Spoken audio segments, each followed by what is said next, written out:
नमस्कार दोस्तों, आज हम एक ऐसे केस के बारे में बात करने जा रहे हैं जिससे पूरी केरला में तबाही मच गई थी। शारोन राज मर्डर केस। ये खुद शारोन की गर्लफ्रेंड ग्रीष्मा से लिंक्ड है। तो चलिए जानते हैं इस केस को मिनट बाय मिनट एक एक डिटेल्स पे।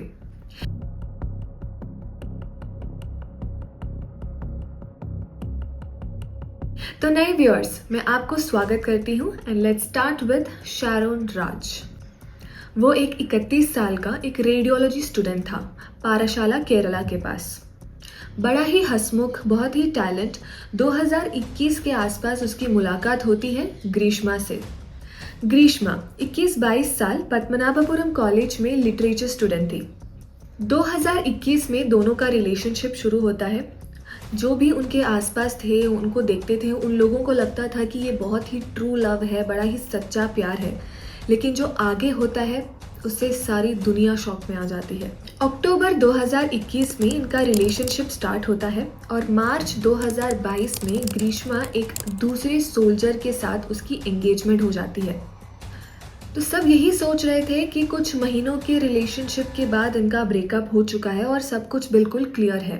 मई 2022 तक ग्रीष्मा फिर शारोन के पास वापस आती है, कहती हैं कि सोल्जर फियांसे ने उनके साथ उनका रिश्ता तोड़ दिया। ये इमोशंस क्लियर नहीं था, एग्जैक्ट रीजंस अनक्लियर हैं, लेकिन यहीं से सारे टेंशन्स की शुरुआत होती है। अप्रैल 2022 को ग्रीष्मा की तरफ से पहली बार पॉइजनिंग की अटेम्प्ट की जाती है। ग्रीष्मा ने शारोन को मैंगो जूस दिया और उसमें 50 डोलो की टैबलेट मिक्स करती है। शारोन को नौशा फील होता है। उसने जूस पीने से मना किया। वो जल्दी ही वॉशरूम जाता है और वो किसी तरह से सरवाइव हो गया। अब दूसरा अटेम्प्ट होता है एक ब्रिज के पास ओवरनाइट हैंगआउट के दौरान, और ये अटेम्प्ट डॉक्यूमेंट्री लेवल पे शो करता है कि ये केस बिल्कुल रैंडम नहीं, एक प्लान्ड मर्डर था। 14 अक्टूबर 2022 को फाइनल और डेडली डे। ग्रीष्मा शारोन को अपने घर बुलाती है और एक हर्बल कषायम बनाकर उसे देती है, जिसमें था एक हाई कॉन्सेंट्रेशन लेवल का पेस्टिसाइड जिसका नाम था पैराक्वाट। शारोन ने सोचा कि ये कोई हेल्थ टॉनिक है और ग्रीष्मा उसे कुछ प्यार से, केयरिंग से दे रही हैं, तो वो इसे पी लेते हैं। बट उसने कभी सोचा नहीं होगा कि उसी कषायम में एक डेंजरस केमिकल मिक्स्ड है। सीसीटीवी फुटेज ने कैप्चर किया ग्रीष्मा को उस कॉटेज तक शारोन को ले जाते हुए। टाइम स्टैम्प्स भी मैच हुए। 6 से 8 घंटों के बीच ही शारोन ने severe pain, vomiting, breathing difficulty, ये सारे सिम्टम्स फील करना शुरू हुआ और उसे तुरंत ही हॉस्पिटल में दिखाया गया। उसके इम्यून सिस्टम ने बिल्कुल भी काम नहीं किया। मल्टीपल ऑर्गन फेलियर्स होने लगे।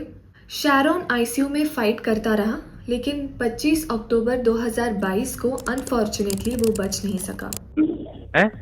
എനിക്ക് ഫുൾ ബോട്ടിലല്ല തന്നത്, എനിക്ക് പകുതിയോളം ഒഴിച്ചാണ് തന്നത്. അല്ല, പിന്നെ സ്റ്റിക്കർ ഇളക്കി കളഞ്ഞെന്ന് പറഞ്ഞു. അവിടെ പിന്നെ ലേബിളൊന്നും ഇല്ല. ഷജിനൊക്കെ പറഞ്ഞ ദിവസം ഞാൻ ഓടിപ്പോയി അതിനെടുത്ത് നോക്കി. മേ ബി അതിൽ എഴുതിയിട്ടുള്ള നെയിം ഒന്നും ഞാൻ നോക്കിയിട്ടില്ല. തരാറാണ് പതിവ്. वो 14 अक्टूबर से ही सिम्टम्स दिखने लग गए थे, जैसे कि स्टमक पेन, थकान और सीवियर वॉमिटिंग। लेकिन किसी को भी अंदाज़ा नहीं था कि उसने ऐसा क्या पी लिया है। पाराशाला के एक लोकल हॉस्पिटल से उसे तिरुवनंतपुरम के एक मेडिकल कॉलेज में शिफ्ट किया जाता है। वहाँ डॉक्टर्स ने ब्लड टेस्ट किया। उसका किडनीज, लिवर सब धीरे धीरे फेल होने लग रहा था और शारोन ने खुद कहा था कि मैंने ग्रीष्मा का दिया हुआ कषायम पिया था लास्ट। डॉक्टर्स कंफ्यूज थे क्योंकि पॉइजनिंग सिम्टम्स तो क्लियर थे, लेकिन केमिकल का नाम किसी को भी नहीं पता था। 11 दिन शारोन आईसीयू में लड़ता रहा, लेकिन फाइनली 25 अक्टूबर 2022 को उसने आखिरकार अपना दम तोड़ दिया। जैसे ही शारोन का डेथ हुआ, क्राइम ब्रांच ने ये केस लिया। डीएसपी जॉनसन मास्टर ने ये टीम बनाई।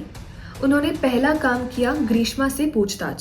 ग्रीष्मा ने बोला कि मैंने कुछ नहीं दिया था, लेकिन शारोन का डाइंग स्टेटमेंट कुछ और ही कह रहा था। शारोन ने अपने एक दोस्त को एक मैसेज भी किया था, ये कहते हुए कि उसने मुझे कुछ गलत पिलाया है। पुलिस ने ग्रीष्मा का फोन लिया और फॉरेंसिक टीम ने वहां से सबसे बड़ा डाटा रिकवर किया और वहां से निकला सबसे बड़ा सबूत, Google search history. Search history में लिखा था, how to kill someone without getting caught, effect of paraquat poison and how much paraquat kills a human. ये सब देखते ही टीम ने समझ लिया कि ये एक कोल्ड ब्लडेड मर्डर था। अक्टूबर 31, 2022 को पुलिस ने ग्रीष्मा को अरेस्ट किया, लेकिन शॉक तब लगा जब उसने लॉकअप में सुसाइड अटेम्प्ट किया। उसने शेविंग ब्लेड से अपनी रिस्ट काट लिए थे। तब उसे डायरेक्ट मजिस्ट्रेट के पास ले जाया गया और उसने अपनी कन्फेशन वहीं दी। और उसकी कन्फेशन में था कुछ ऐसा: मैं शैरोन से छुटकारा पाना चाहती थी, उसे अपने रिश्ते में और नहीं रख सकती थी। मेरी फैमिली चाहते थे मैं सोल्जर से शादी करूं।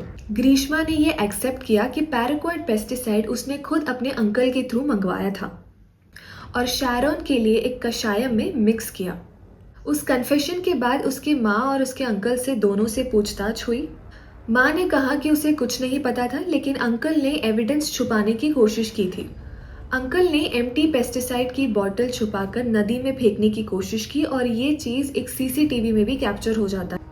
अब आते हैं सबसे सॉलिड पार्ट पर, फॉरेंसिक और डिजिटल एविडेंस पर। पुलिस ने शैरोन के स्टमक कंटेंट्स को टेस्ट किया और रिपोर्ट कंफर्म करती है कि पैराक्वाइड पॉइजनिंग से ही उसकी डेथ होती है।